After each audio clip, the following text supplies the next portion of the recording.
4.5 বছর ধরে চলা রাশিয়া ইউক্রেন স্থলযুদ্ধে বড় ধরনের পরিবর্তন না এলেও সংঘাতের কৌশল বদলে যাচ্ছে।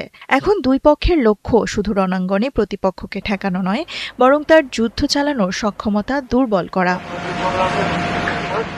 বিশ্লেষকদের মতে ইউক্রেন এখন রাশিয়ার গভীরে তেল শোধনাগার, জ্বালানি অবকাঠামো, বিদ্যুৎ কেন্দ্র ও সামরিক সরবরাহ ব্যবস্থায় ড্রোন হামলা বাড়িয়েছে। এর উদ্দেশ্য একদিকে রাশিয়ার অর্থনীতি ও সামরিক সরবরাহে চাপ তৈরি করা, অন্যদিকে রুশ আকাশ প্রতিরক্ষাকে বিশাল এলাকায় ছড়িয়ে দিতে বাধ্য করা।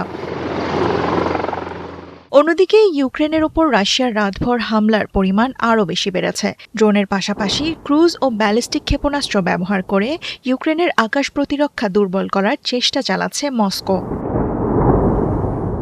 এই পাল্টাপাল্টি হামলার প্রভাব পড়ছে বেসামরিক মানুষের ওপর। জাতিসংঘের হিসাবে চলতি বছরের প্রথম 6 মাসে ইউক্রেনে অন্তত 1396 জন বেসামরিক নিহত এবং 7978 জন আহত হয়েছেন। গত বছরের একই সময়ের তুলনায় হতাহতের সংখ্যা বেড়েছে 37%।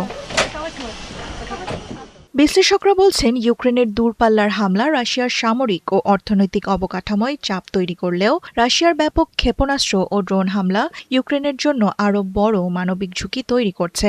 এ অবস্থায় কূটনৈতিক সমাধানের সুযোগ নিয়েও রয়েছে অনিশ্চয়তা।